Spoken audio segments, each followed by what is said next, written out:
chat are thinking that I'm gonna pull the same thing again and disappear off, and Pinko will actually do this stream.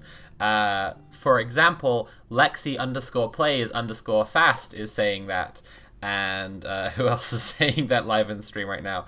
Kyrios Diocles says, I would enjoy someone editing together clips of Pinko and Alex Jones to make it seem like they're responding to one another. That's a fun idea, and not at all impossible. That's something I've very much considered doing. I did have a stream figured out for Pinko Talks About This. That was it was playing the Pinko intro. The Pinko intro is the Sonic 2 soundtrack, so I don't know what you're talking about. Wow, she's predicting the comments so well before cutting to Pinko. Okay. So, I had this stream figured out where Pinko is reacting to the new David Lynch film, which is about a rapper who is co-opted by neo-Nazis and is running for president, and she is analyzing a scene from this new David Lynch film. And I was also going to do it on green screen so that I could put Pinko into the scene and have her, like, alongside Alex Jones and whatever. And, you know, again, like I say, it's not impossible that I will still do some shenanigans like that. But I felt it was going... So having watched it, I feel like it's going... Like, that would just not be the right way to go. I am doing an intro now. I'm gonna go off to back onto intermission for a minute, and I'll be back again. But just because I need to get myself a coffee. But a lot of you have correctly guessed that I was interested in doing a Pinko stream for this. There will be more Pinko content soon. She is waiting in the wings and will show up to do stuff very soon. But I didn't think it was quite right for this, because I think that we need to, like, talk about a bunch of various stuff. And, you know, long story short, I thought that basically there's a lot more interesting stuff that we should actually have a serious conversation about, rather than just dunking on just clowning, right, on the thing. Will we ever see Sophie and Pinko on the same stream together? You never seem to be in the same room at the same time. We have been in the same room at the same time. Just not on stream.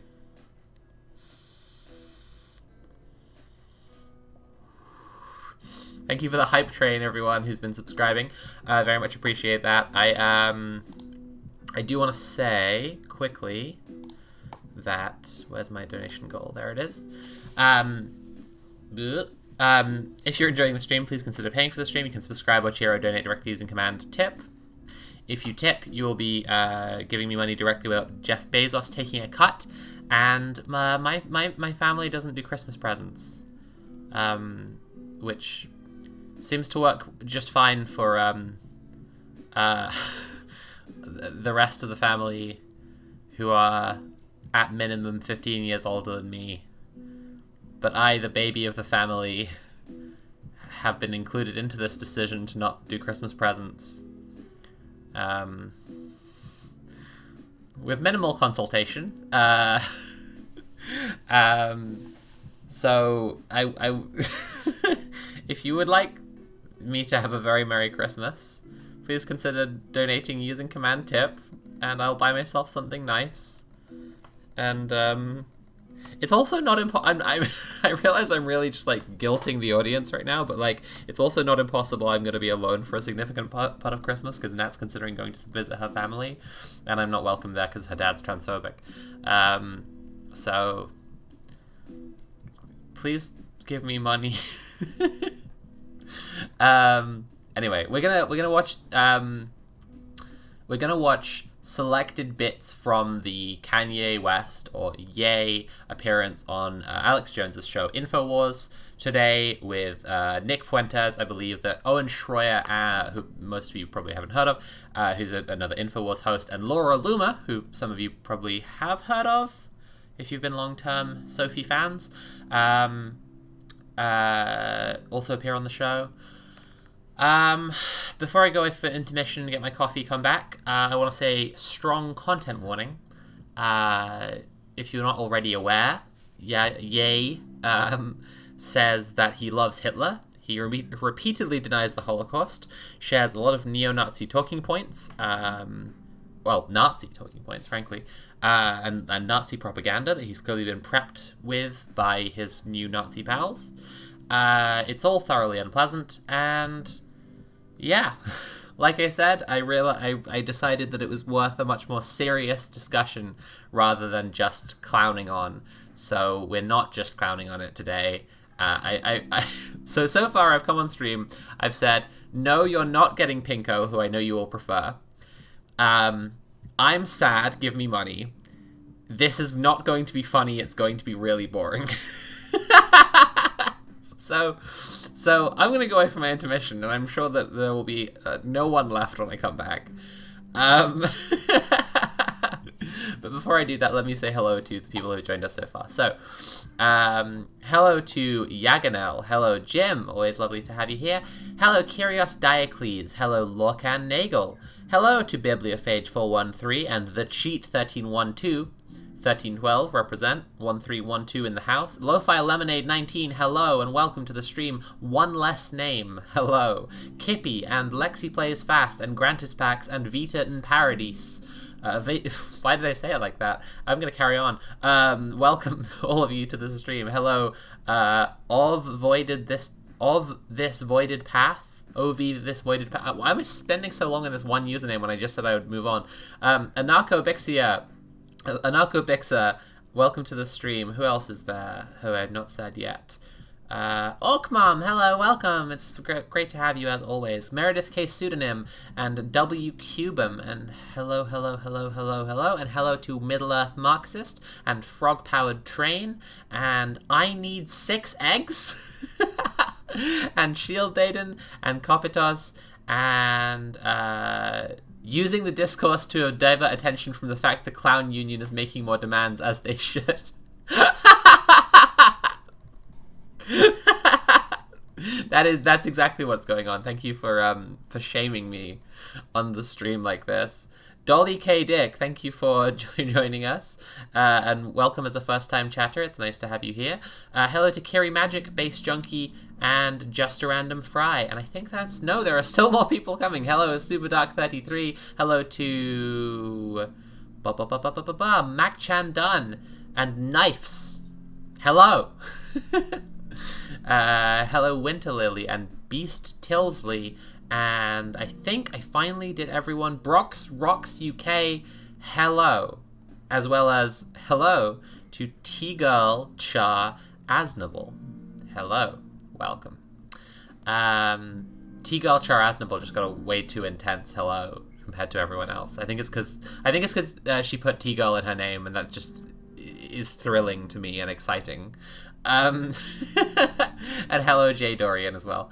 Okay, I'm gonna go for 2 minutes, which will really be 5 minutes, to go and make some coffee. As I said, this is not a Pinko stream. There will be Pinko content in future. It is not impossible that I will do something very similar to what you've just been describing in chat and do some editing of this and Pinko. But I do think this is an important topic that needs discussing properly, and as Sophie. So I think that we need to actually talk about it. So I'm going to be gone for 5 minutes, make myself a coffee. I'll be right back. And if you're enjoying the stream, please consider paying for the stream. You can subscribe or cheer or donate directly using command tip, which would be nice. I don't think I can do. I get that. Hey everyone, you're saying that you're receiving the getting the Caleb intro. I think that's still in my Streamlabs deck. Sorry about that. One sec. I'm just trying to sort it out. The kettle just boiled. I'm halfway through making the coffee. Where would that be? VLC source. Let's remove that. Go into here. VLC source. Is that anywhere? Yeah, there it is. Sorry, everyone. That must have been very confusing. I can't hear it back. I don't hear the audio that Streamlabs plays when it plays it. So, very sorry about the confusion. when it's not. Again, it's not a Pinko stream. That's not what's happening. Okay. Very sorry for the confusion. Okay, 2 more minutes.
Hello, boys and girls!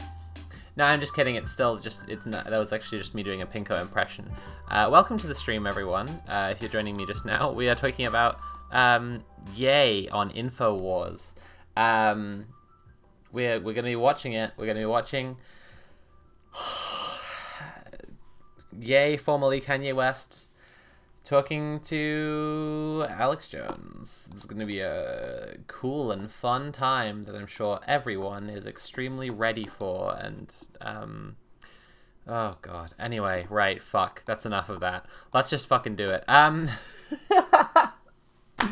Wow, Sophie does a really good Pinko impression. Thank you. I've been working on it. I've been really trying to capture some of the magic that she brings to the stream. I want, to still be able to entertain people. And, like, Pinko works so hard to make everyone smile all the time. And I just want to be able to emulate some of that. Briefly before I do, I just want to tell you about something that I read today, which, like, that excited me a lot. This is like a warm-up critique. Warm up, get your brain going before we get into the actual shit. So, as some of you know, I am working on a video called The World Is Not Ending. It's about climate doomerism and the fact that the world is not actually ending. I've been doing a lot of reading from a socialist perspective about the future of our of climate politics, as we put it, right? Like the political future as shaped by climate change, and I've been putting together my arguments to explain to people why the world isn't going to end, but I have at some point I realized I should probably read some of the books that make people feel like the world is going to end. So I've been reading The Uninhabitable Earth by David Wallace Wells, and it's very scary, obviously. Just lots of I think the first line in the book is it is much, much worse than you think. So it's that's kind of the vibe, and then it goes on explaining the various extreme and unthinkable consequences of climate change. On this page, he does something that I find personally a little distasteful, and measures out what the IPCC's estimated death toll of climate change is going to be in number of holocausts. If you see the word holocausts plural there, I've highlighted, you'll see that he has also given it a capital H, as you do when you write the Holocaust, to as a sign of respect, because of wanting to signify its historic, not only significance, but also uniqueness, that there is nothing like the Holocaust. But he's put the capital H on the plural holocausts in referring to the death toll as 25 holocausts. And so I just found that quite distasteful. But he does explain a lot of the other, the really extreme shit in very impactful and meaningful ways throughout.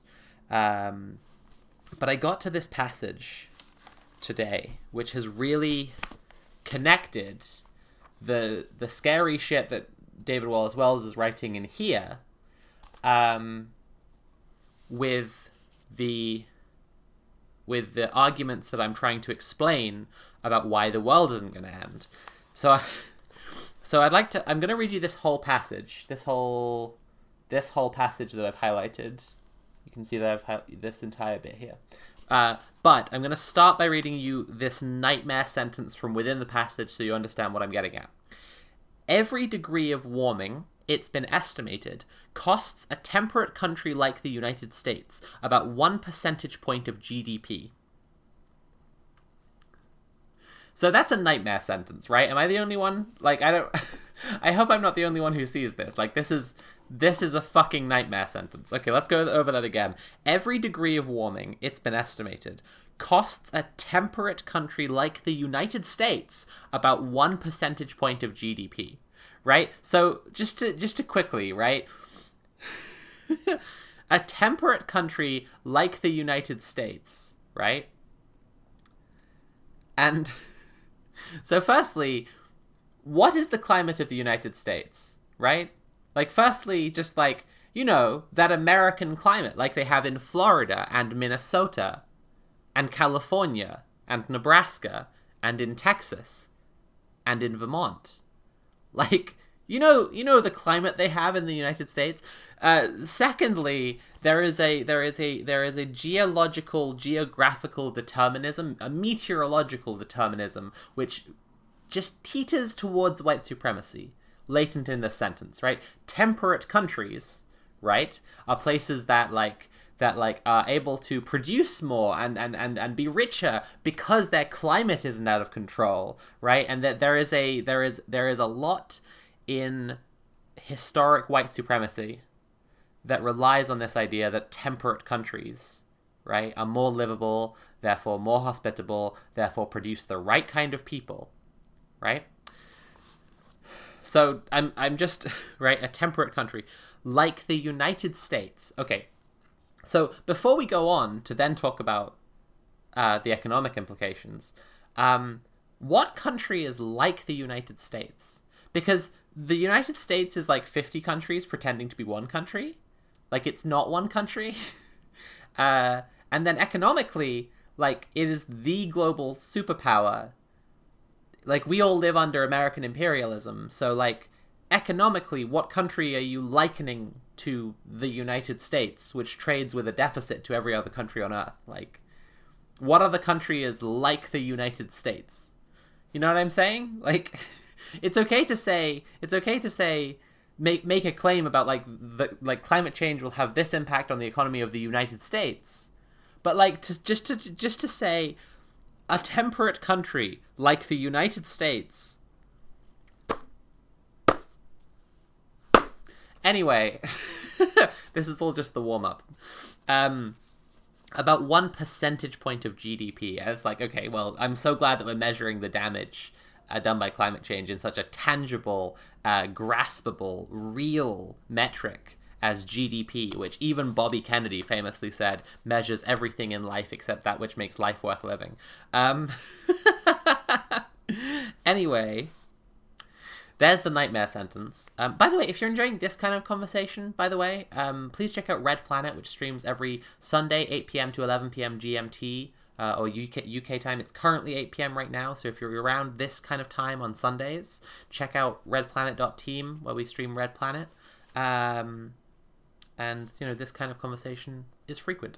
Anyway, we also interview people who are doing based stuff like Palestine Action or the Anti-Raids Network. Lots of cool stuff going on. We talked to the people at the gals over at Tenacious Unicorn Ranch a couple of weeks ago. Okay, here's the full passage now. Here's the full passage. Adaptation to climate change is often viewed in terms of market trade-offs. But in the coming decades, the trade will work in the opposite direction, with relative prosperity a benefit of more aggressive action. Every degree of warming, it's been estimated, costs a temperate country like the United States about 1 percentage point of GDP. Sorry, there's another reason that's a nightmare sentence, and that's been illustrated very thoroughly in Climate Leviathan by Joel Wainwright and Jeff Mann, right? Which is like that graph that is being evoked by saying every percentage point of every percentage point of warming, every degree of warming, right, will cost a country like the United States 1 percentage point of GDP. So the graph being drawn on here goes like this, right? Just like a straight line, 1 degree, 1%, like that. But it's like the climate doesn't actually work like that. As my guy is spending the rest of the entire book pointing out, that like the climate will collapse with like chain reactions of like spinning out of control and becoming like unthinkably terrible. And he's just being like, yeah, when we get 1 more degree of warming, it will cost the GDP 1 percentage point. It's like, is the American economy like stronger than the world ecology? All right.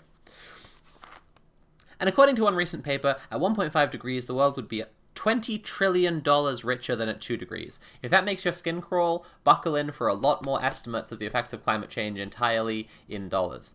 Turn up the dial another degree or two and the costs balloon. The compound interest of environmental catastrophe. 3.7 degrees of warming would produce $551 trillion in damages, according to one estimate.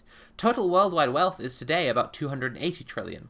Our current emissions trajectory takes us up over 4 degrees by 2100. Multiply that by 1% of GDP, and you have almost entirely wiped out the very possibility of economic growth, which has not topped 5% globally in over 40 years. A fringe group of alarmed academics call this prospect steady-state economics. But it ultimately suggests a more complete retreat from economics as an orienting beacon, and from growth as the lingua franca through which modern life launders all of its aspirations. Steady state also gives a name to the creeping panic that history may be less progressive, as we've come to believe really only over the last several centuries, than cyclical, as we were sure it was for the many millennia before. More than that, in the vision steady-state economics projects of a state-of-nature competitive scramble, everything from politics to trade and war seems brutally zero-sum. So that passage that I just read out from there to there is like everything wrong with this book. like has just illustrated everything wrong with this book in one go. So that's really exciting. State of nature, scramble for resources, right? That refers to the Hobbesian idea of the war of all against all. This idea that we all, without the state in place, right, without like the rule of law, all turn into animals who all want to kill each other. Which not even animals all want to kill each other.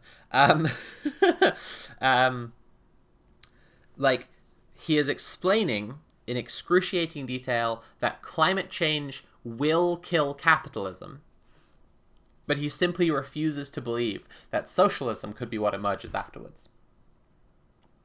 I was reading The Uninhabitable Earth by David Wallace Wells as a little warm-up to discuss some critical analysis before we move on to the main feature. Okay, so that nightmare passage, especially that nightmare sentence, was very exciting to read today because it really solidified all of my critiques and has made it, has put the project on track. I'm gonna be watch out for that quote. Watch out for especially for that nightmare sentence in the finished essay because like, whoo boy.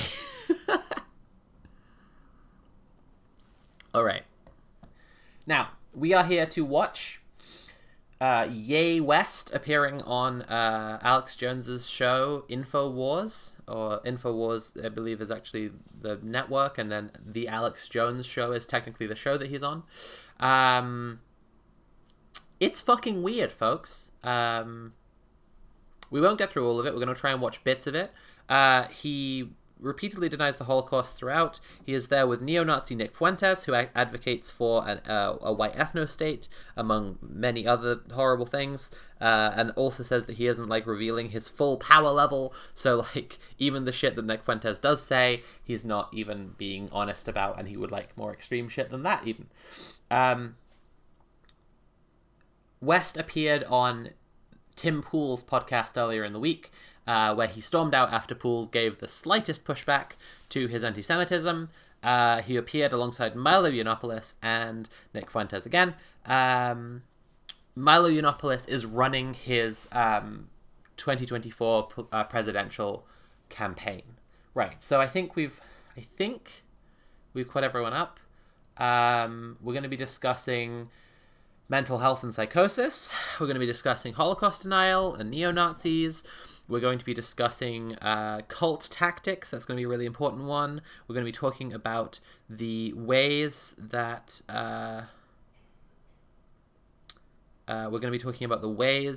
people are manipulated, and also the ways that it's best to talk about this in general, because I mean, it's a complicated topic to talk about, and there are a lot of mistakes people make, especially in just like kind of in trying to cover it, basically. Right, let's get into it, I guess. This is InfoWars, right? So you got some Info Warriors on both. Right. Oh, and also America First leader, and that is Nick Fuentes. Oh, it doesn't pause? So strange. Okay, so just going to dive in really quickly and remind people this is Nick Fuentes, who, as Alex Jones just said, is the America First leader. He's just a horrible little Nazi slug who sucks. It can't be overstated how vile Nick Fuentes' views are. And Jimmy Kimmel reported on him as if he's just like a gross little like misogynist weirdo, and not like he's a full-blown Nazi. So it's, as I say, there's some irresponsibility in how people are covering this, and I just think it's really important to have the context of who Nick Fuentes is. Hours or so, and also America First leader, and that is Nick Fuentes, Ollie Alexander, Owen Schroyer, and many others are also going to be coming through here today. And Ye has arrived in a new ensemble here with us, but I'll assure you it is Ye. Ye, thank you so much for coming to Austin. Thank you. Thanks for having me. Oh, and yes, Ye is wearing a full-face balaclava with no eye holes or mouth hole for the whole interview. Well, where would you like to start? This first little 5-minute segment is just kind of a prelude to what's coming up. What do you want to cover here today? This God runs the world, and Jesus is the way and the life, and it's time to put Jesus first in the way that we run our businesses, the way we run our families, our businesses, and the way we run our country. For radio listeners, we're on over 400 radio stations. They can't see you right now. This is a new look for you. Oh no, I've been wearing a mask for a while. Ah. Yeah. This is an archetypal example that the mask is off by putting the mask on. People can take it how they want to take it. It's just Okay. Seabane asking, why is Fuentes with Ye in every interview now? Neo-Nazis Fuentes and Yiannopoulos have been just like weekend bunniesing West around for the last little while. I don't know exactly how long, but like he's entirely in their thrall. So this is like a first thing that I want to get clear on. Like there's been a lot of back and forth that examines Ye entirely individualistically, but as we watch more of this, it's going to be like crystal clear. This here is the man in a man in the grips of psychosis who is being manipulated by people. Now, a lot of people respond to that by then being like, well, that's not fair to people who have mental illnesses, to people who are psychotic. He's not, psychosis doesn't make you into a Nazi. And no, it doesn't. But if it gives you a particular, like, manic fantasy of being, like, the second coming of Jesus Christ, and then a bunch of Nazis show up and tell you that they're on your side and that they believe you that you're the second coming of Jesus Christ and that no one else does and that you should share their message, right? Okay? So it's actually crucial to acknowledge Ye's mental health lapse here. It's not enough to just say, like, he's an evil person or something. And I've seen a lot of this, and I'm not trying to excuse the harm that he's doing with this interview, because that's not the point either. I'm not trying to just say, like, this is in any way okay because of his mental health. People always create, like, false dichotomies online, right? And in this case, the false dichotomy that they've created is between, like, either Ye is having mental health problems or what he's doing is bad. And it's like, no, what he's doing is bad, but it's pretty clear, I think, that he's being manipulated into it. You know, it's interesting if you look at Michael Jordan or something, you load up all these pictures and he's smiling and he's holding a basketball, he's jumping from the free throw line, and then you look at Phil Knight and you barely can see a picture of him and he's got his face covered. So I don't have to show my face, it's me. So, he's making, so to answer people's question about why he's wearing that stuff, he's sick of his image being how he is used by the media to be represented to people. This ties into, he will go into long rants throughout this about how the Jewish media is controlling people and how specifically the Jewish media uses imagery to control people. And so this is kind of his appearance in this, what he's wearing is almost itself like laden with anti-Semitism, because he is but again, like the overlap of his mental health issues with the messaging he's being fed by these Nazis, right? Because he's like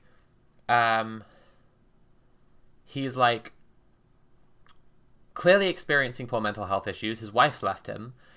He's very isolated. He's been on this downward trajectory for a while, being suckered in by these people who are love bombing him with Nazi bullshit. And he is kind of sick of being perceived, right? He is like, the fact that he has a public image and is constantly seen is clearly deleterious to his mental health. I can relate to that. Anyone who has like a public image can relate to that. It's extremely deleterious to your mental health. It is extremely detrimental. But where it's been aligned into the Nazi politics of the people who are manipulating him is that it's all the media controls images, right? And it's all people use images, people behind the scenes, right? Like use images to control people and control culture. So LeBron versus Phil Knight. And also, as Dan from Knowledge Fight pointed out, you can find plenty of pictures of Phil Knight smiling and holding basketballs. So it's not, it's not even true. But the point he's trying to make is to do with cultural control. This is also kind of, Orkmam says, this is also kind of about making Ye look like a fucking idiot too. Nazis are fucking loving it, that they can make him go on live TV and spout shit that makes him look incredibly crazy. I think so. I mean, yeah, it has occurred to me, like, getting a popular black man to like act as a puppet for them. I think for their more engaged fascist like viewers and listeners and whatever, like they will be loving this, that they effectively have this guy like clearly demonstrating like lack of intelligence, lack of self-awareness, lack of self-control, right? It's gonna be like Nazis gonna be loving this. That's my right. Absolutely. Well, that's what Hollywood wants to do, though, is to control everybody through images. Exactly. So I'm in control of my image now. It's no longer the people that froze my account. It's no longer the people that threatened me. We've got past the threats. They tried to throw me in jail for the truth. And, people believe me. And people see that I wasn't crazy on what I was talking about, and they tried to write it off. Certainly does not look crazy right now. Again, the guy is experiencing some kind of like psychotic break. I think that it's really, I don't have my timestamps. I'm trying to go kind of based on vibe from watching this before, but the fuck was I gonna say? Nope, I've lost it. Elon froze his account though. Yeah, he says that he is he says that his bank accounts have been frozen. He's not just talking about his social media accounts being blocked or whatever. He is saying that his at one point Alex Jones talks about them going to get food, and Ye seems confused about whether he is fasting for religious reasons or whether he needs to not spend money because the Jewish banks froze his accounts. I think that I'm going to speculate, and I'm calling it speculation. I'm not calling it my opinion even. I'm just talking about one possible hypothesis of what's going on here. It is possible that, I mean, are people here familiar with how elder abuse works?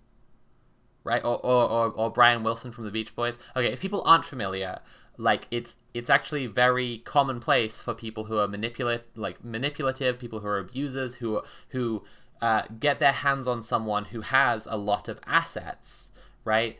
To put them in a position where they, the abuser, can control their finances. And I'm quite I think it's not impossible that could be what's going on here, right? Like the Britney Spears conservatorship. Thank you for Lonely Giants. That's exactly a good comparison. Yeah, he's unclear about whether he is fasting for religious reasons or he needs to be careful to spend money because they're watching his accounts or they froze his accounts or what. But they also all flew there in a private jet. So I don't know what's going on with his money. But I have a suspicion that it is possible that the Nazis around him might have seized control of his money. Is the fact that I didn't load up pornography last night, and I said this addiction is gonna have to flee from me. He's also convinced that pornography has destroyed his marriage. This addiction since I was 5 years old that has destroyed my mom and my dad's family, that destroyed my family. When I take full accountability for the destruction of my marriage, I'll point at the liberals and say, you took my wife from me. What took my wife from me? The fact that I was married to this beautiful person, but I felt like it wasn't enough. I felt like I still needed to look at pornography. In some way, I'd say to her, well, stop making these images, stop breaking the internet. That original term comes from my ex-wife actually having a nude photo that I didn't know about, that someone used her and put her on a magazine. But there's somewhere where she's like, well, if my husband is looking at this, I still want to be like the girls that are doing this. And this becomes people reliving the traumas, pushing the addiction. The pornography industry is not even a big industry. It's less than $10 billion, right? So that means that it's not used for prosperity, it's used for disparity. By the way, George Orwell wrote 1984, and he'd been the #2 guy in PSYOPs for OSN. Spiral Out 19 saying, did you see the behind the scenes of this interview? Maybe I just don't understand manic episodes, but Ye seemed pretty lucid. I did, and I just firstly just kind of disagree. I think that it's pretty consistent of how how like run round in circles he sounds throughout this entire thing. Hey Mildred, good to see you. If last minute thing, but if you fancy jumping on Voice and talking about this, you're welcome. I honestly can't really listen to them. Yeah, it's a lot. This is why I said the content warnings. This is going to be like, it's going to be consistently very anti-Semitic throughout. That's kind of the vibe of what's going on here. Anyway, let's kind of carry on. And ran propaganda for the British government, but he found out that he didn't like Hitler, but he found out that they were actually manipulated and created him. He didn't like the communists. He'd been one of them. He found out the British intelligence had actually created that and done that. And he explained in 1984 that pornography is something to destroy families, destroy our souls, and get us to commit. He wasn't even a big Christian, but get us to debase ourselves so that they can. George Orwell said nothing of the sort. Control us. Absolutely. You got alcohol and pornography are these legal drugs. Alcohol is a spirit. We're gonna go into the spirit of alcohol.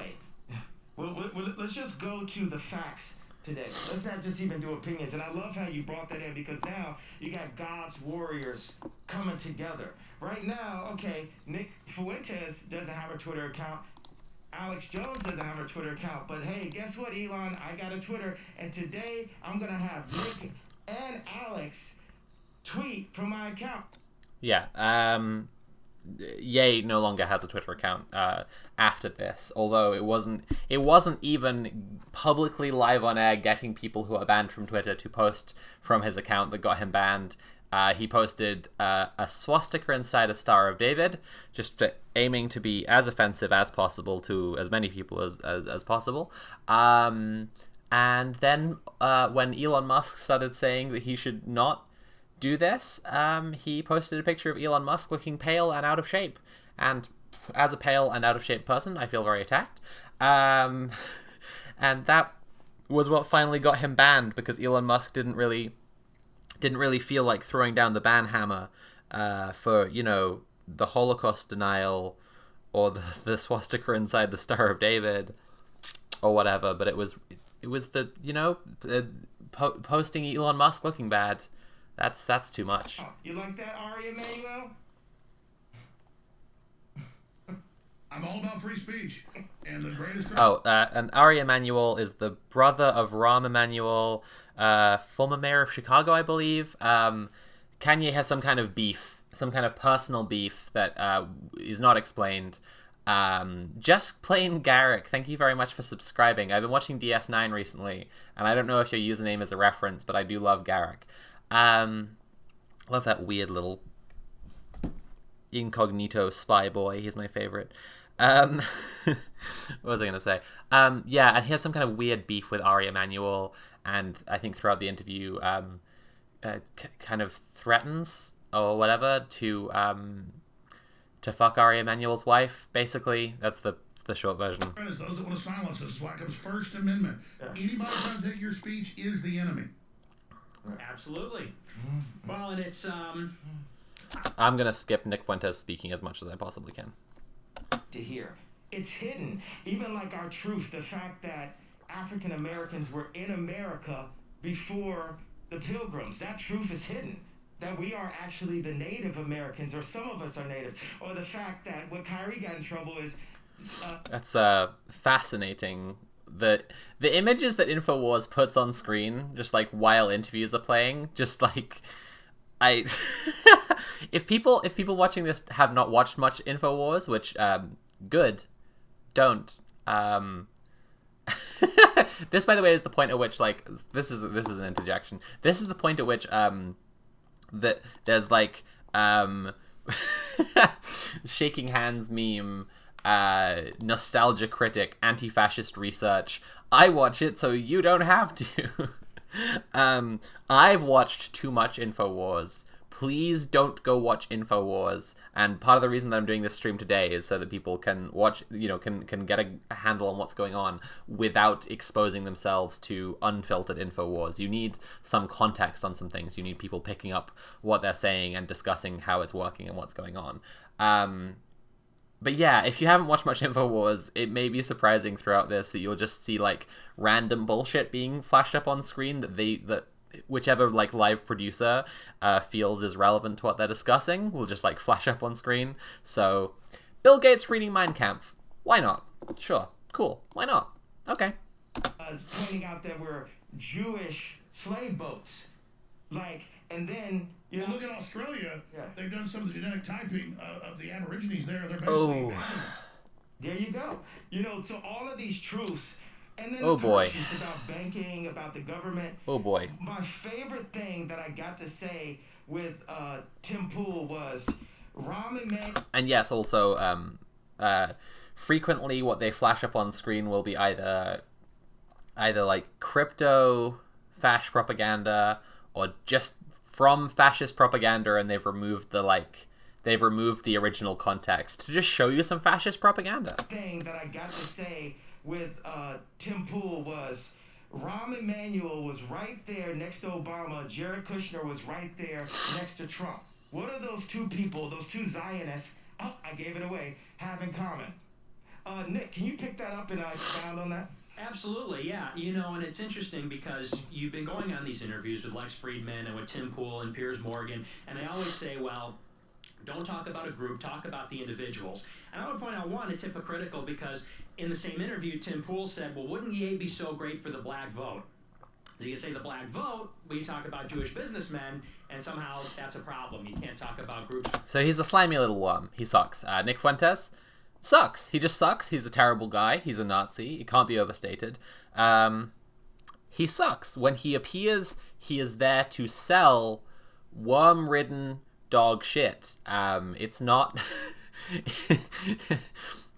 Insulting him from a place that implies a normal person who has morally failed does a disservice to the person listening to what I am saying. I don't want you to come away with the impression that he is just low quality, that he is just bad in the way that a normal person is bad. I want you to start from the place that he is a Nazi trying to put Nazi ideas in your brain. I can't say this often enough. Anyway, talking about the black vote versus talking about the ways that Jewish businessmen manipulate society, no, it's not the same, Nick. Obviously, it's not the same. When it's one but not the other. The other thing is that there is something baked into the... Boy motor fit. I am actually creased. That is... Shelly Mansbean in chat. Can someone gift a sub to Shelly Mansbean on my behalf just for that comment alone? That's funny as hell. Boy motor fit. Okay. What the fuck was I gonna say? Okay, I will actually watch a little bit of Nick Fuentes, even though he makes my skin crawl, because I do want to talk about the ways that Kanye is being manipulated here, and it is important to see some of Fuentes in order to understand that. I will reiterate, there is not a dichotomy between someone being... thank you very much, Veran Zeph, for gifting a sub to Shelly Mansbean. Shelly Mansbean, thank you for your excellent dunk. I enjoyed it. Again, there is no dichotomy between Ye West's poor mental health and what he is saying being anti-Semitic. I want to just be super clear about this, that the guy can be extremely out of touch with reality in a psychological sense and also saying stuff that is deeply harmful. And anyone watching who is Jewish, who wants to like pull me up on anything that I say, on anything that I say about anti-Semitism, anywhere that they feel like I am wrong, I am entirely open to criticism. In Judaism, which affects how they're brokering these kinds of contracts with entertainers like Ye. If you look at the Talmud, which is a real Jewish holy book, or part of the holy book, there's the written Torah, which is the Hebrew Bible. There's the oral Torah, which was written down as the Mishnah and then interpreted in the Talmud. In the Talmud, it says that Jews have to treat Gentiles differently than they treat other Jews. There's all kinds of examples of this. They say that if a Jew indirectly kills a Gentile, there's nothing even wrong with that. There's nothing morally wrong with that. They say that for a Jew to have sex with a Gentile is comparable to bestiality. They say that the semen of a Gentile is like that of horses. Based. They also say that you can't give a gift to a Gentile. A Jew is not permitted under the Talmud to give a gift to a Gentile. So the Talmud is having Having a weird sidebar here, recently started studying the Talmud, is not Jewish law. That's not what it is. That's not what it's for. It's actually it's a living memory. It's a testament of the conversations around and in and throughout Judaism across thousands of years, and it's not actually Jewish law, and the things that are said in the Talmud are not rules that Jews have to follow. They are discussions of Jewish culture, of Jewish theology, of philosophical meditations on the nature of God. It's all by definition debatable, like anything that's said in the Talmud, because it's all, as I say, a conversation. That's the nature of the Talmud by definition. Like the Talmud contradicts itself, and not in the way that the Bible does, because where the Bible has been taken in by Christians and tried to be interpreted in so many literalistic fashions, the contradictions that are contained within the Bible are therefore like a failure of the process of literalization by Christian zealots. Both the Torah and the Talmud are open to one of the core tenets of Judaism, which is that you should argue when you think something is wrong. A friend of mine once pointed out to me that Noah, for example, is wrong, because every other time that God appears, you're supposed to argue with God and challenge what he has to say, because the nature of us being kicked out of the Garden of Eden was that we were given free will, and then we can aspire to godhood by trying to know the nature of God, by trying to master morality and ethics. And when God shows up and says, I'm going to do this thing, or I want you to do this thing, or I believe this thing, you're meant to argue, because that's the nature of our relationship to God. And Noah just going, cool, I'll build a boat, was a failure on Noah's part. This is all to say, Nick, a Nazi, you may be surprised to learn, does not understand how the Talmud works, and is instead just quote mining the text for examples of things that he can use to make Jews seem scary, gross, and insular. Okay, let's carry on. They're not permitted to charge each other interest, but they're encouraged to charge Gentiles interest. What do they say about pedophilia? They say that that's, in some cases, licit. Well, I mean, here's... So you're telling me in their holy book it says it's okay to be pedophiles as long as it's not another Jewish person? That's something that came from Adam. I'm not 100% sure. Well, let me just get this out front. I believe in free speech, and that's... Yes, it shouldn't go unsaid, as Superdark is saying in chat. He is lying about these things. It shouldn't be... I shouldn't just leave it unsaid that the things that he is cherry picking to say, you could go through one by one to explain the ways that he is lying about all these things, especially the last thing that we just heard. If you're just tuning in, it doesn't bear repeating. Nick is a Nazi and is very much pushing for a second attempt at the Holocaust. That's what he wants. He hates Jews a lot. I think that the explanation I gave, I feel satisfied with, to do with where there's not a good understanding of what the Talmud is for. But at the same time, as Superdark says, it's worth pointing out, he is just also lying. Well, I want you to be here to be able to say whatever you want. I'm quite the historian from a lot of multifaceted views. So at a certain point, I'm going to get... Alex Jones is quite the historian from a lot of multifaceted views. Jesus Christ. Let's just get ahead. Oh, good. This will be a productive conversation.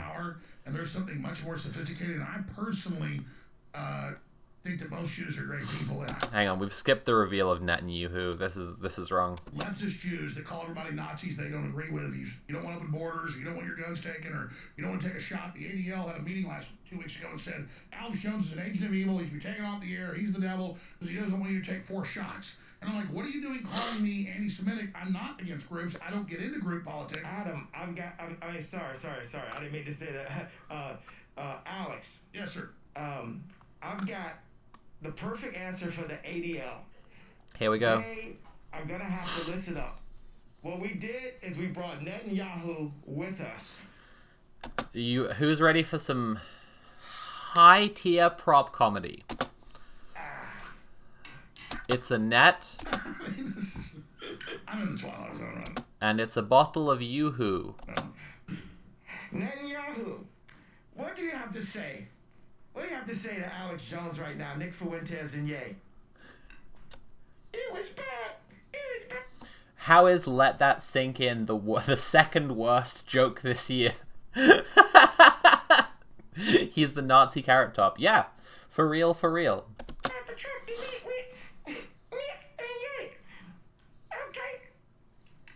I had no idea your voice is gonna sound like that, Netanyahu. I will take this moment to say if you're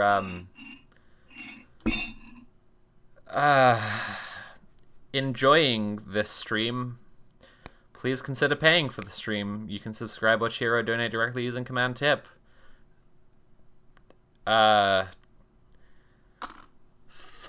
hell. I'm gonna grab another coffee.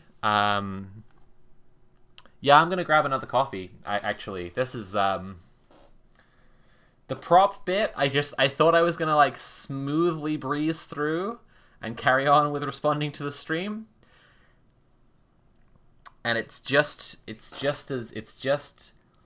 not easier the third time watching it. Cool.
Yeah, I was also just checking in on Nat. She's been, Nat's been knocked out with the flu or something, like a really bad cold for the last couple of days, and, so she's probably feeling slightly better than I am right now.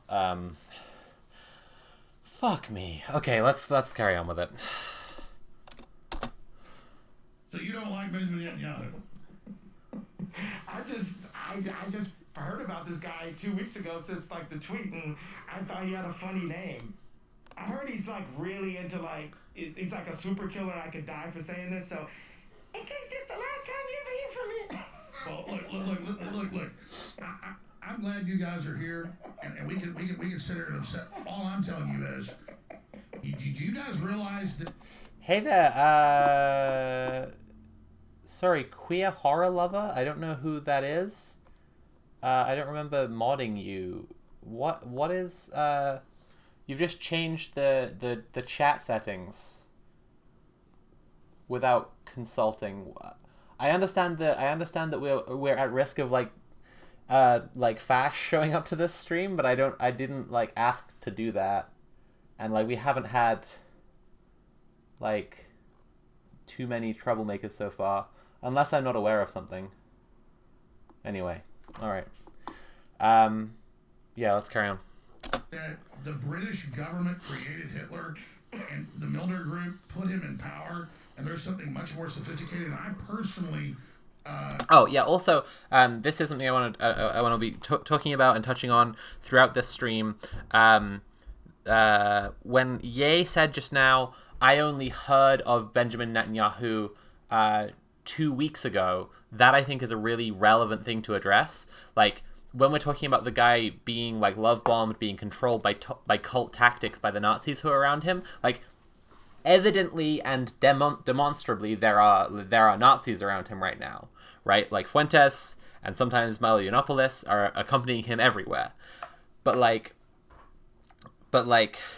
the methods of control is something I want to talk about, and I think that like yes, like letting slip things like that he had never heard of the leader of Israel until 2 weeks ago is pretty relevant to like what is his informational flow right now, you know? I think that most Jews are great people, and I understand there's a Jewish mafia, and they're used to demonize anybody that promotes freedom, but I don't blame Jews in general for that. And there Fuzzy Numbers says hi, Nat.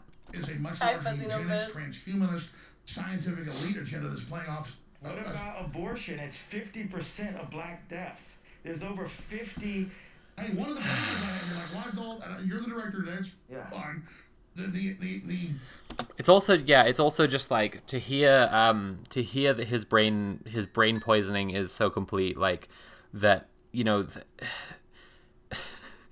guys who if you Google for 2 minutes you can see are Nazis have fed him like ideas about how like it's harming the black community, like you know the things they don't like.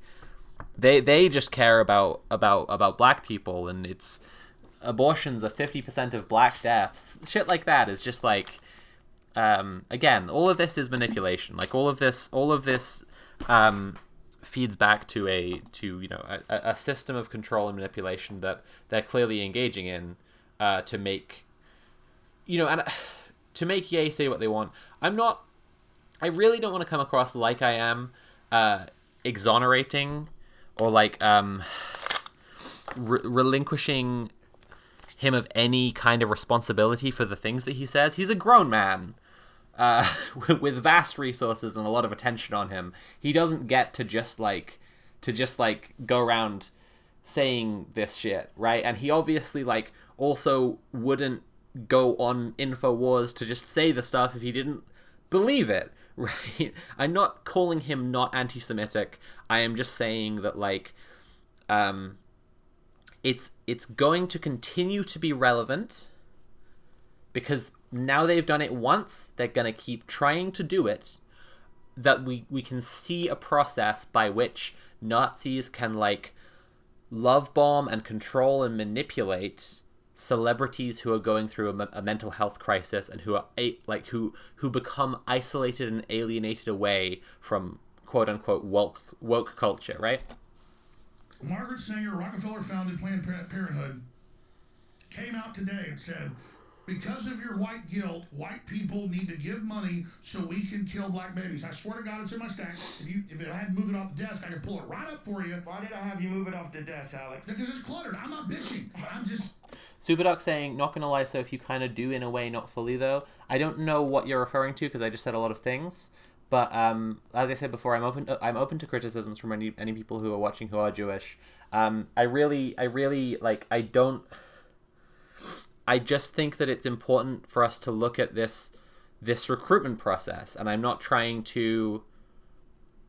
I will restate that I am. He simply is expressing anti-Semitic beliefs that he, as far as we can tell, just believes in.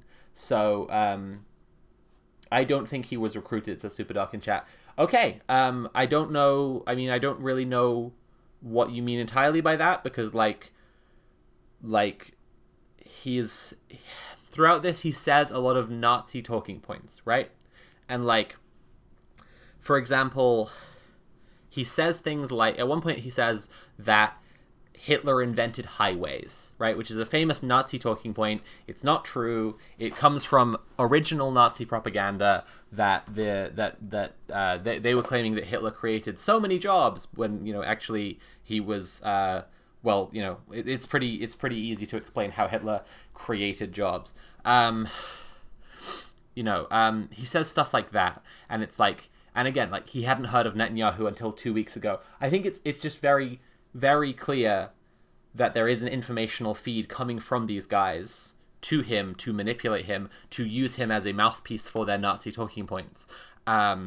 He is clearly being directed to say specific Nazi talking points that they want him to give a bigger audience to. Alex Jones says throughout this interview that he's really excited that there are like 30 million people watching, right? Like, it's clear what they're doing, what they've set out to achieve, and what they are achieving with this.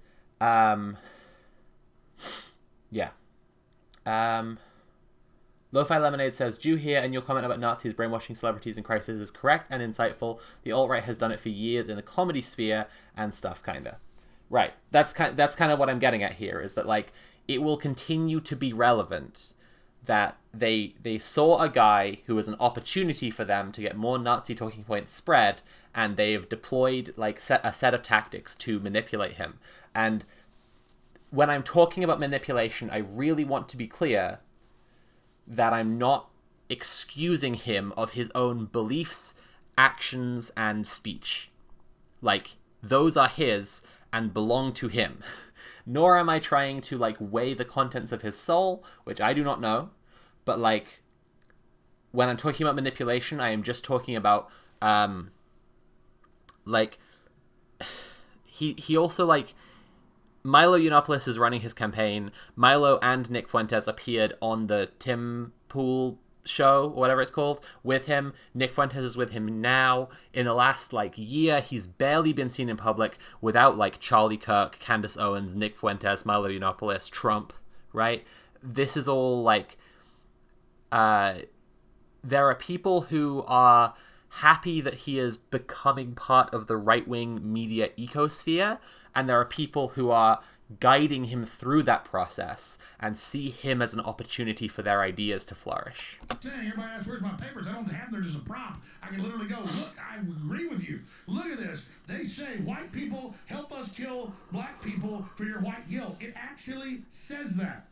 Now, this is okay, so I'm trying to give voice to you here, Superdog. Superdog says, I think he brought them in, not the other way around. Now, I don't think that they think they control him and he thinks he controls them. No, so I want to say he brought them in is a really, like, important thing to look at. I think that Tim Pool, for example, and I said this on Red Planet the other day, I think that Tim Pool, while obviously a right-wing shithead,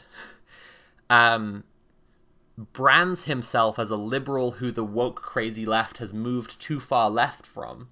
I'll do it this way so it makes sense to the camera. Too far left from. And we all know that Tim Pool is a crazy shithead right-winger. But he brands himself as a liberal who stayed in the same place, and the left has become intolerably woke, right? And why is the audio quality so bad with Alex Jones' Kanye video? Oh, right. I don't know. I can turn it up a little bit if people are finding it too quiet. But Tim Pool, because he brands himself that way, normally wouldn't have people like Nick Fuentes on the show, right? They exist in a media sphere together, and usually that leads us to think of them almost as one monolith. But it's really important, I think, to understand the ways that they actually do differentiate themselves out, like the ways that they do function. And, you know, Tim Pool is someone who sanitizes things for broader consumption by the mainstream, right, by positioning himself more as a centrist or more as a liberal. And so, by default, he wouldn't normally have someone like Nick Fuentes on the show. And so, Fuentes, Milo Yiannopoulos, attaching themselves to Ye West, this is their ticket into spheres that they wouldn't usually get access to, right? And as I said earlier in the stream, lo and behold, Jimmy Kimmel talked about Nick Fuentes on his show without giving the proper context that he's a Holocaust denier, without giving the proper context that he is a Nazi. Like, it's working for them that they're getting not only Ye saying their Nazi talking points, but also they're getting access to more media spheres than they usually would have access to. The confiscation of property from the Jew. It's being taken away. I don't want to get digressed into this, but remember I told you a story about my grandfather growing up in the richest neighborhood in Dallas. No, Kimmel talked about Nick Fuentes on his show. He didn't have him on the show. He talked about him, but just talked about him as if he's like a silly misogynist, an I word that I'm not allowed to say on Twitch. Twitch terms of service is absolutely pathetic, and panders to Nazis. Kimmel talked about Nick Fuentes on his show and didn't give any of the proper context, is what I'm saying. And down the street was a famous German-American inventor. And he was a first-generation person. He'd come here when he was a little kid on a ship. And he held a bunch of the patents on refrigeration and air conditioning.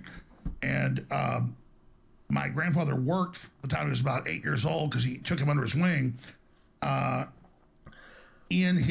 This is a bizarre moment. This is so Alex Jones likes to try to explain his connection to the Holocaust and to Nazi Germany, but Nat's shaking her head already. But his connection to it is like his grandfather knew a guy who wasn't Jewish, was a German expat living in America, and it was the general authoritarianism and neither the fascism nor the anti-Semitism of the Nazis that hurt this guy, and that's why Alex's grandfather told him the Nazis were bad or something.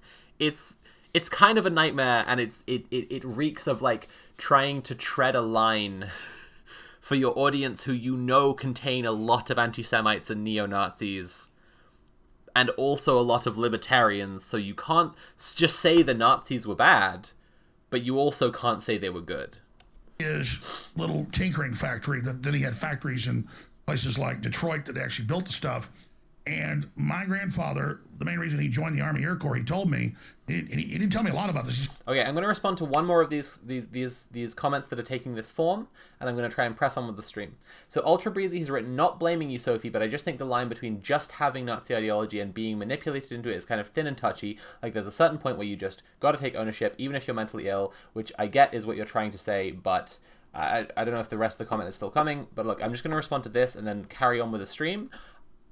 I am trying, the only purpose in me talking about the manipulation is me trying to talk about a process by which Nazis are using people who have a large platform and can reach way more people with their Nazi ideas. And if it is your feeling that whichever person like always believed the things, I don't care to argue it. Like, I'm not saying I disagree, but I don't care to argue it. I literally, like, that could be perfectly true, but it's still worth our while to examine a process by which they get a hold of people and then are able to leverage media attention, is my point. Okay? He told me the story was because he watched that man very quietly, once Hitler got power in the 30s, suck every dime out of him, or he would kill his relatives in Germany. And that guy was blonde-haired and blue-eyed, was as German as you could get, as Arnold Schwarzenegger, or as Teutonic as Germanic. Arnold Schwarzenegger is literally Austrian, literally Austrian. Yeah. And the point was, my grandfather... There's a lot of reactions to that, right? Which is like, Arnold Schwarzenegger spent most of his life in America. He was the governor of California. There's, as you just did, like, he was Austrian, but I bet, and the camera wasn't on Fuentes when that happened, but I bet Fuentes fucking wriggled in his seat at like as German as Schwarzenegger, because the annexing of Austria by the Nazis was based on their belief that like Austria was like in many ways the most German part of Germany. Right. Like, yeah. So there's like, it's one of these bizarre like horseshoes when it relates to Nazi talking points, where almost like the most informed people and then the Nazis are like both being like, haha, he was Austrian. Also just totally buying, like, just totally like going with the sort of German Aryan ideal as if that was like the average German. Like, yes, yeah. like, come on. Yeah. It's absolutely like playground level understanding of history and of the Nazis to be like, but he had blonde hair and blue eyes, which also, and shouldn't be left unsaid, precludes the possibility that any Jews had blonde hair and blue eyes or ever do. Yeah, exactly. Or saw that. So I understand you're opposed to other forces, but I don't think then thinking other forces in history that are lionized, that's my personal experience of what my grandfather, Clyde William Hammond, told me. Does that make sense? Nope. Not totally to me, but I'm shaming Nat publicly right now. Nat's being shamed publicly. Get up, fucking. She's trying to vape. She's trying to vape right now. She has a chest infection. She's trying to fucking vape. You've been knocked out all day. She's right. She should say it. Don't vape. Okay. She just tried to like quietly take it and start vaping, and I was just like, no. And I'm not saying that to be disrespectful. I'm saying like it literally. You've been shamed. Doesn't totally make sense to me. I'm following it, but I was just thinking about Satan. That whether it's the Zionists or Hitler, it's not the person. It's. Sorry, I will say this is just straight up funny. Alex Jones gets to the end of his story. Arnold Schwarzenegger.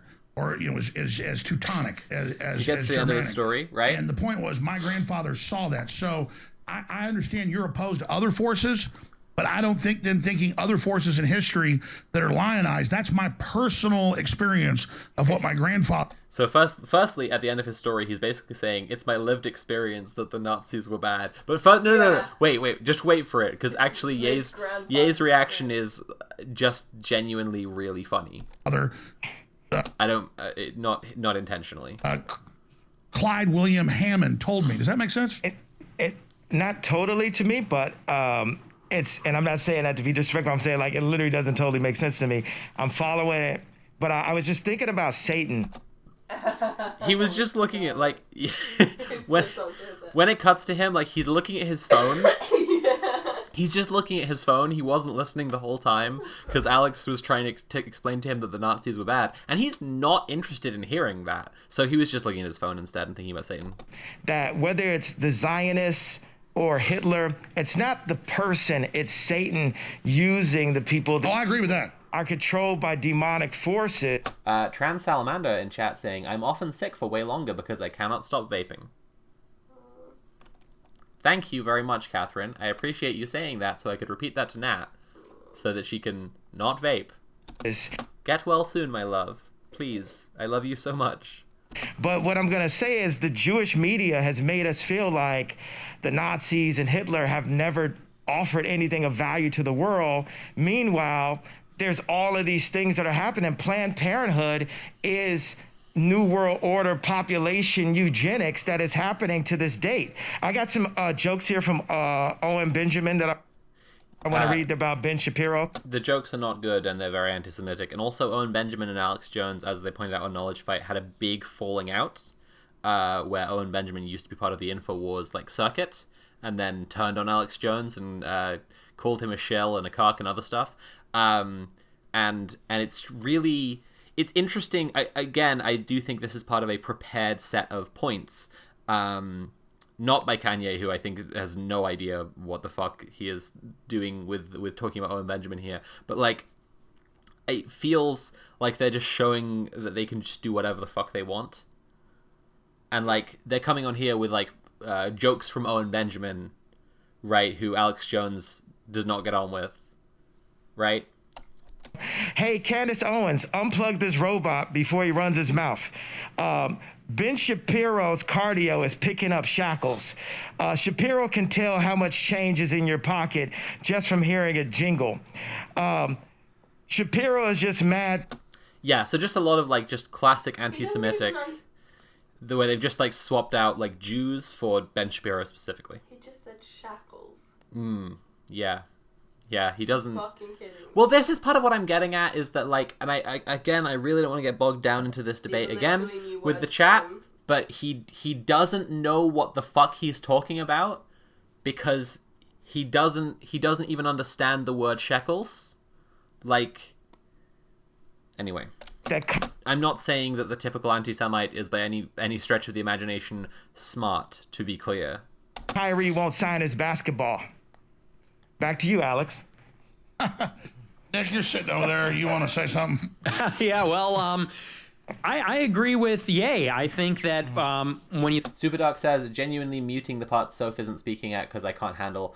I just want to reiterate the content warning for this. All of this will be unbelievably anti-Semitic. That is just the nature of what we're watching right now. Alex Jones, conspiracy theorist, recipient of the largest damages verdict in American history, is having on Nick Fuentes, neo-Nazi and leader of America First, and I guess former rapper. I don't know if he's going to do any more music after this. Ye West, to just air a bunch of anti-Semitic talking points. That's the function of this, and we're talking about it from a perspective of cult research. Is kind of what I'm trying to get at. What I'm interested in here in this discussion.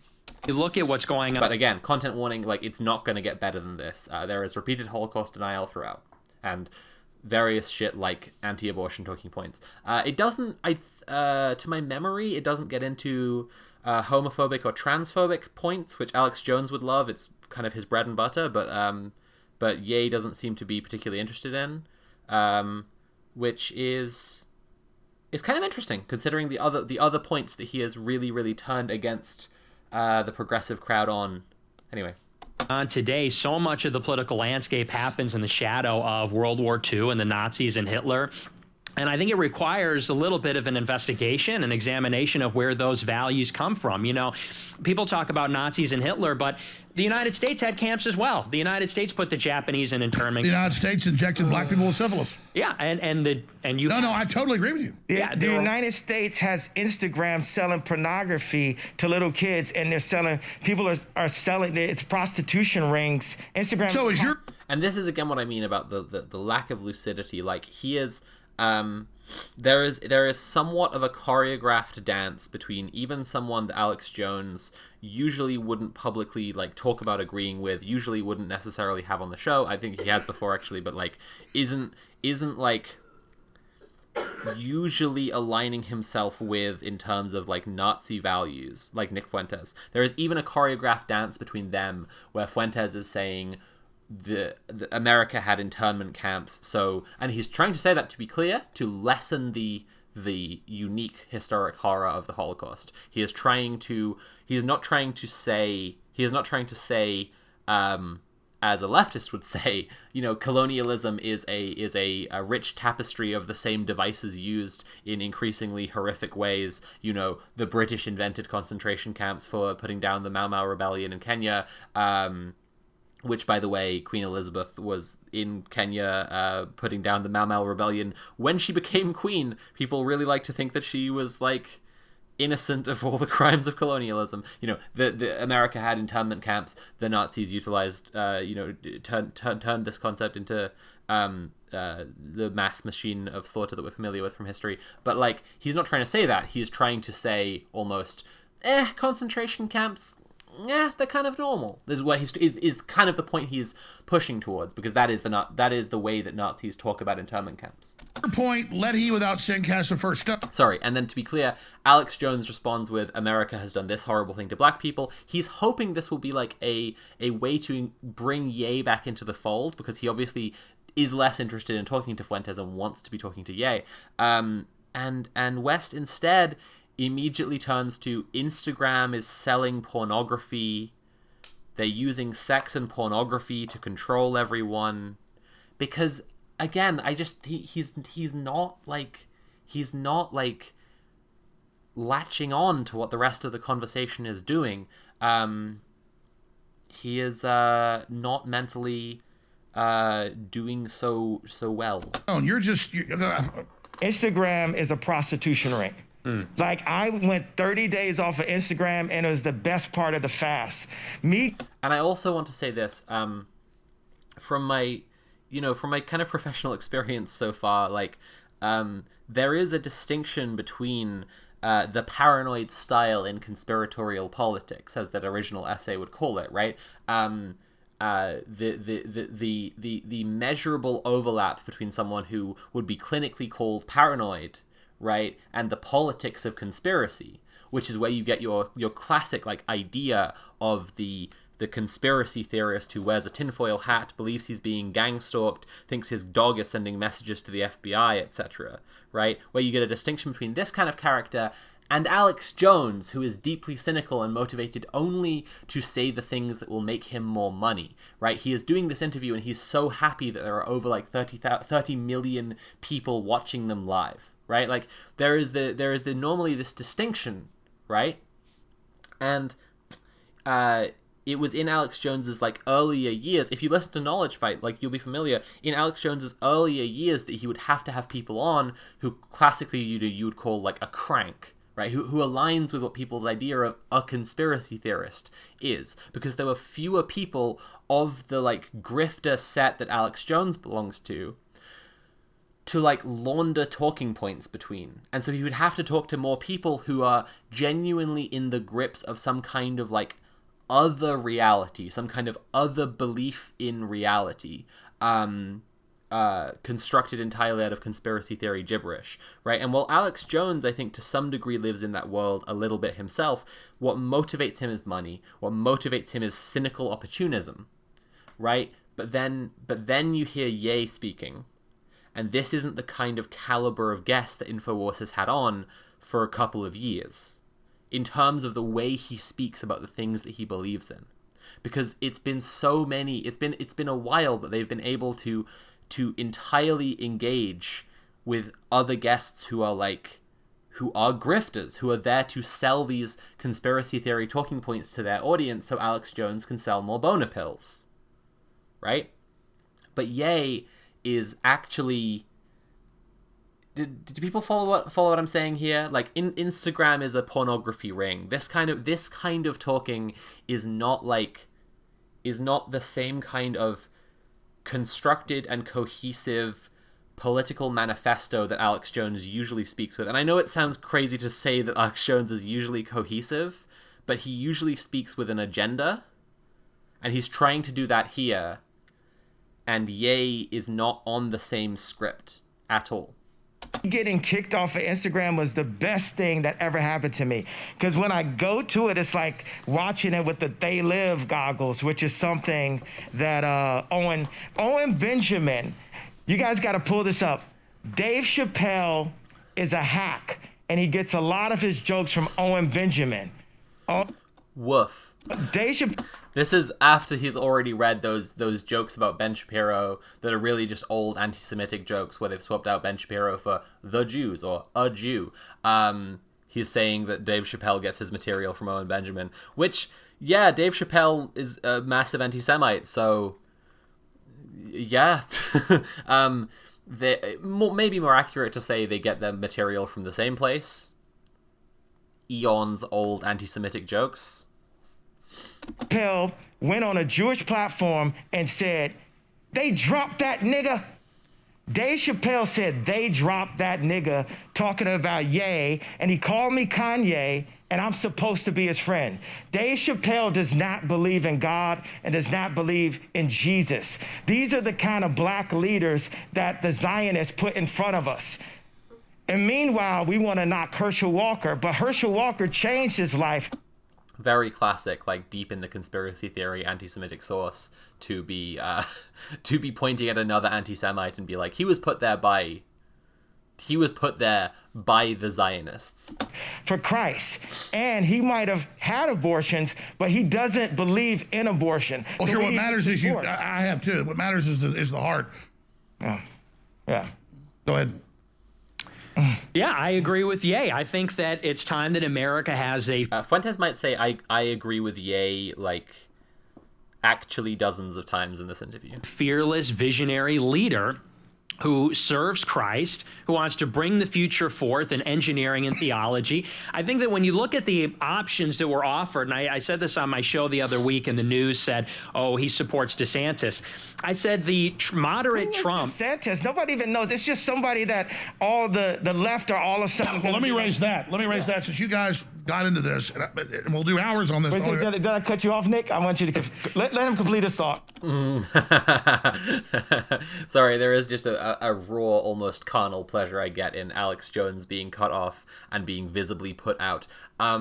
Alex Jones has been flirting with openly ditching Trump and supporting DeSantis for about 2 years, and Ye does not know who DeSantis is, and and Jones wanted to jump in there to offer some kind of defense for his reactionary libertarian crowd who love DeSantis.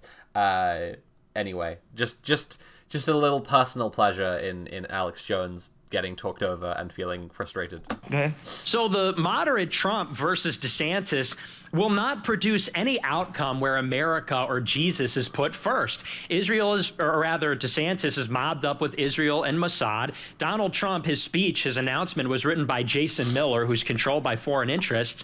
If there's a Republican primary between them two and they go up against...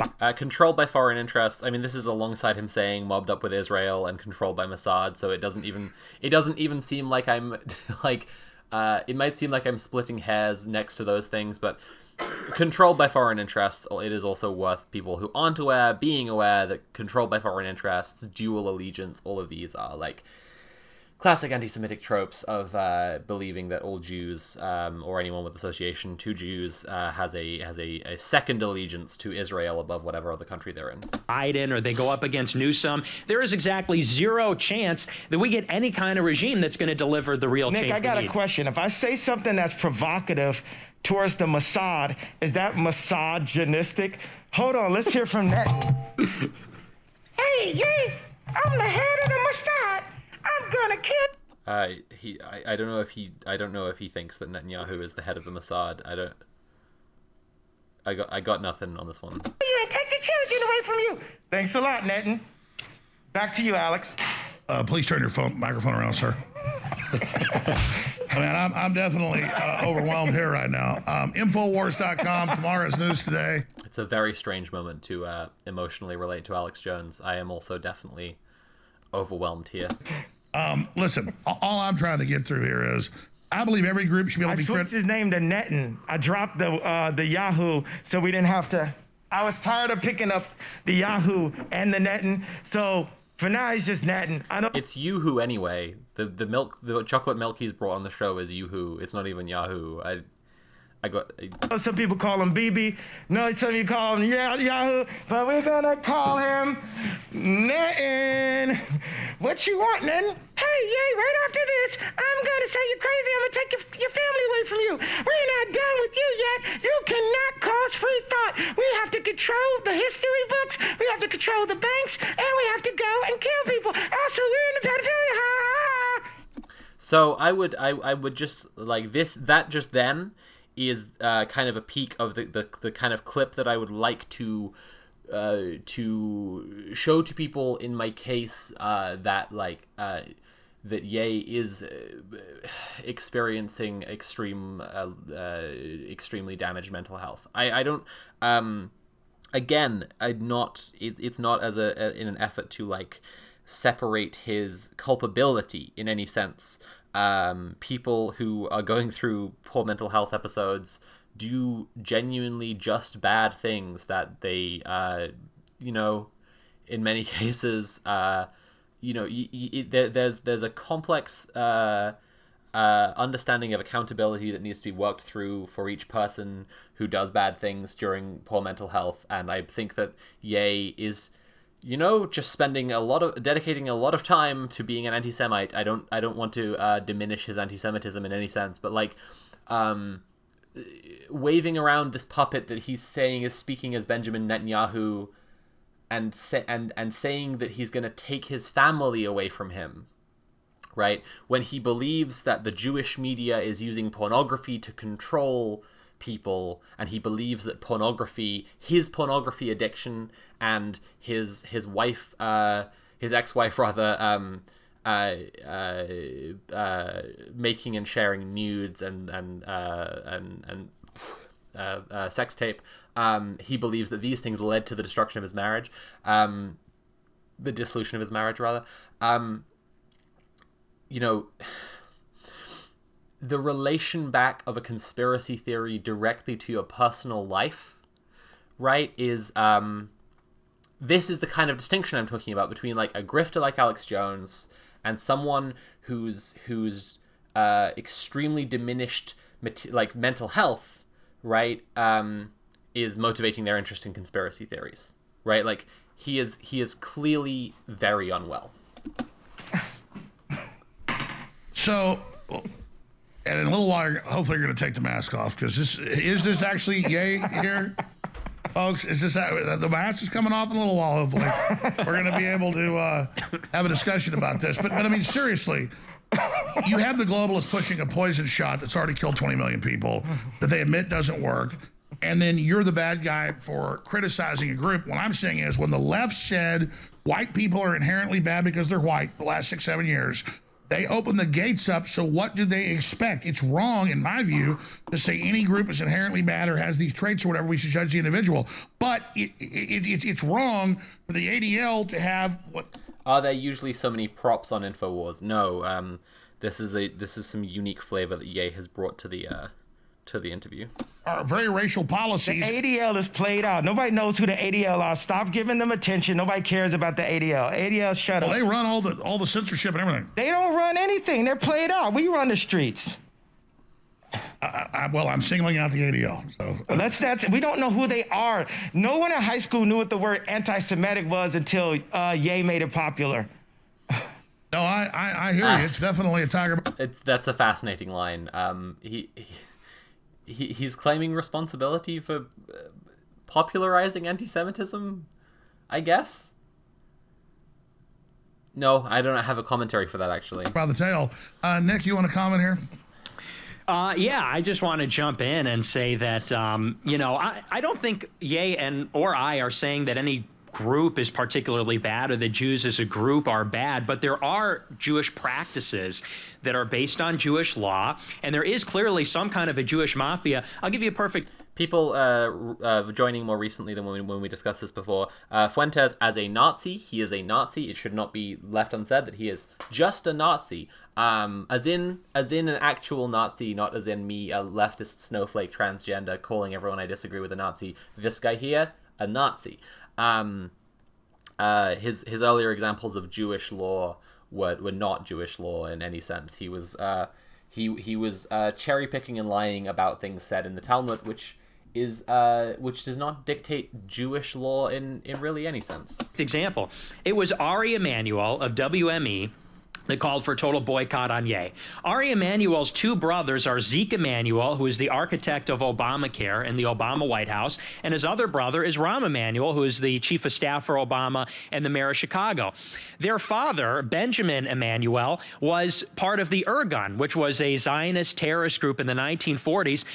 The definition of anti-Semitism, according to the State Department, is if you say Jews have any allegiance to Israel, it's anti-Semitic. If you say that Jews have any kind... I've had enough of Nick Fuentes talking once again. We're on the line. He didn't want to wear an earpiece. That's fine. We're going to call her on his phone in like 10 minutes or so. So we'll get to you, Laura. But he wants to get her on, so that's great. We'll get her on. Yay. Oh yeah, they call in Laura Luma. Just a fascinatingly terrible grifter. As one of their examples of a good Jewish person. Let me bring up, since you guys want to get on this topic. Laura Luma has been hanging out with the alt-right and neo-Nazis since at least 2015.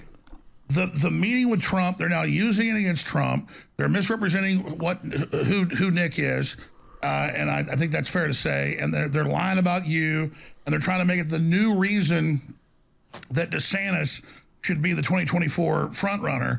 And I like DeSantis in many ways, but I don't like who he's aligning with, all these big donors, and him playing along with this. It's very troubling. So tell us about the meeting and what really happened there. Nick, you have the minutes on it. That's right. So it's where to begin. Well, I want to set the record straight first of all, because there was a big piece in NBC the other day written by Mark Caputo with a lot of lies about the dinner. And I don't know if people were misquoted or if bad quotes were given, but people are being led to believe that this was somehow a setup or an ambush to make the president. Carrie Magic in chat asking, is Candace Owens still hanging around with Ye? And from the way that he talks about her in this interview, I would say possibly not. It seems like maybe they've had a split. But I can't speak authoritatively on that. Look bad. That's not true. Ye loves Trump. I love Trump. We came to the dinner to have a discussion with him about the 2024 race. Ye had a proposition for him. And so a lot of it was really put together in the last minute. I didn't even really know until I was at Mar-a-Lago whether or not we would be at the dinner.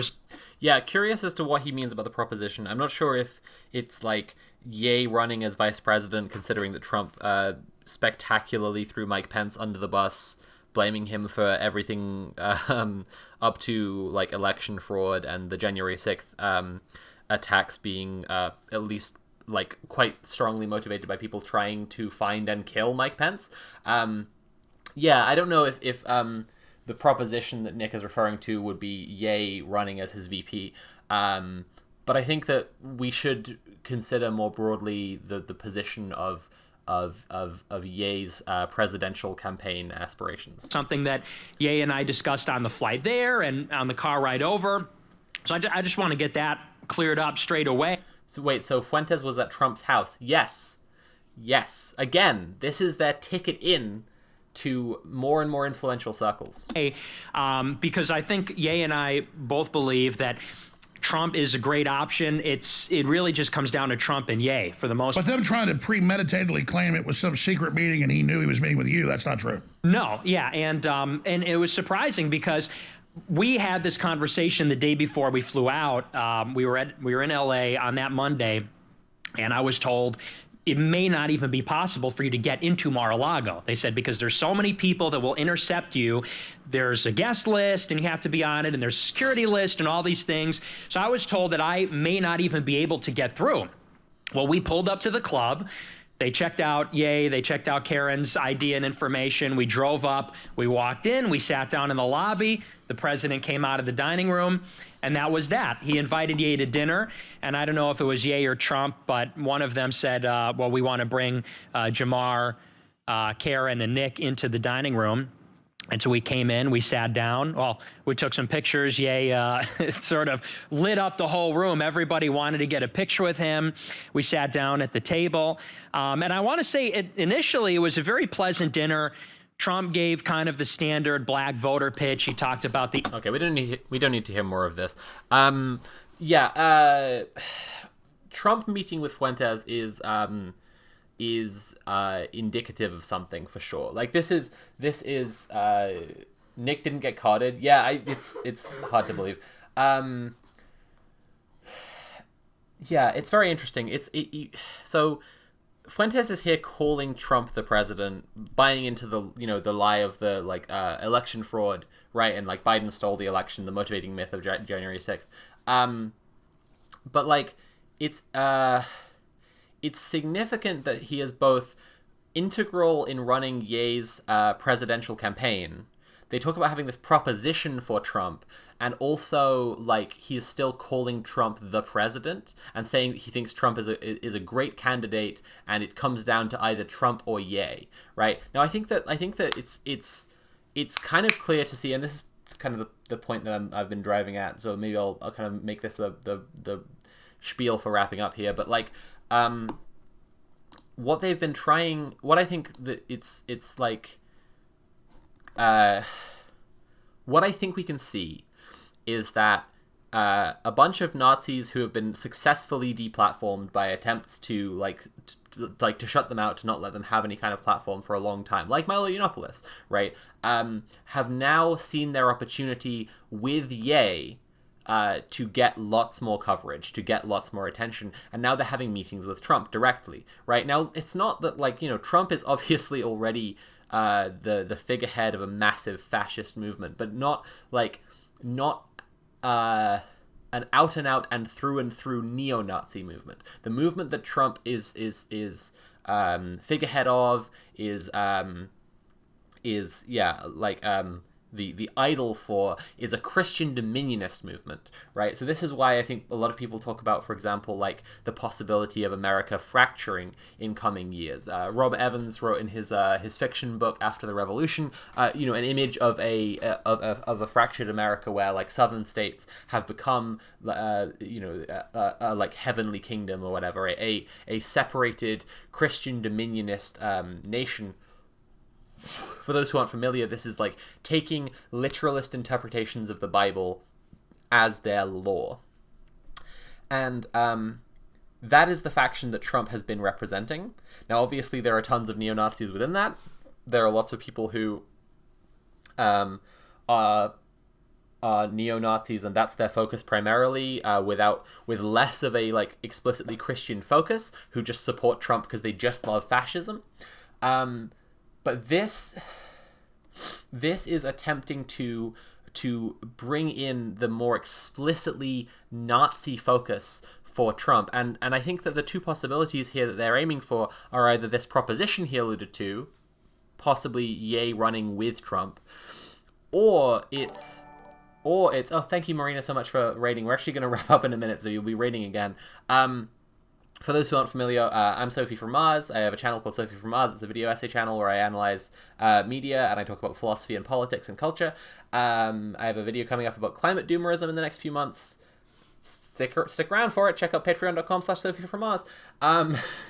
We're talking about Ye appearing on InfoWars right now. So Fuentes, who is a Nazi, right, like getting to meet with Trump, this was reported on by the ADL because it does have an obvious significance, and that significance is Trump drawing closer to explicit like neo-Nazism, like with an anti-Semitic focus, with a focus on building like Nazi ideals specifically, as opposed to the fascism that America has had growing for decades, which is the racist right, which is American Israelism, which, to be clear, is not distinct from goals relating to Israel, but is much more about Christian evangelical goals.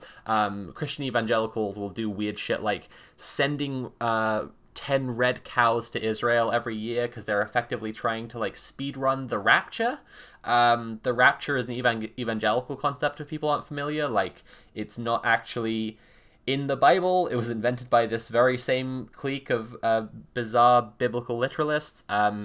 They're trying to like make prophecy come true, right? They believe that if all the Jews go to Israel, then the end times will begin. It's sort of a level skip to the end times. It's very bizarre. It's very detached from reality.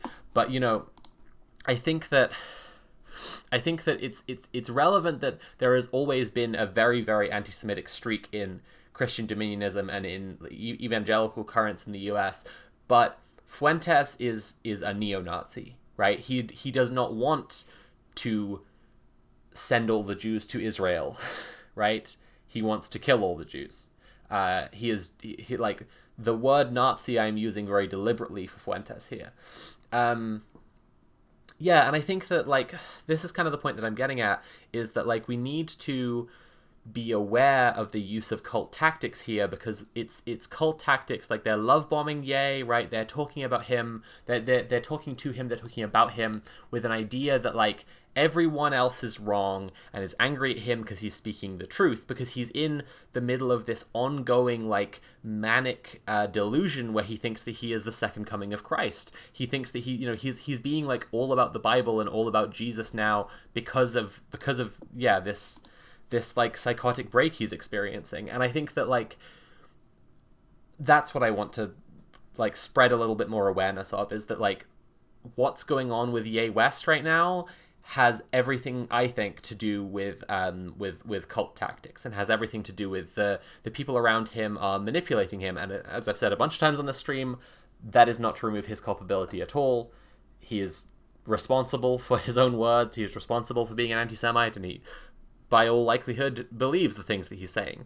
But like, yeah, I think that we need to be aware of this, because they will continue to try to use anyone they can get their hands on who has a massive platform in the way that Ye West does, who has been separated out from woke culture, from progressives, from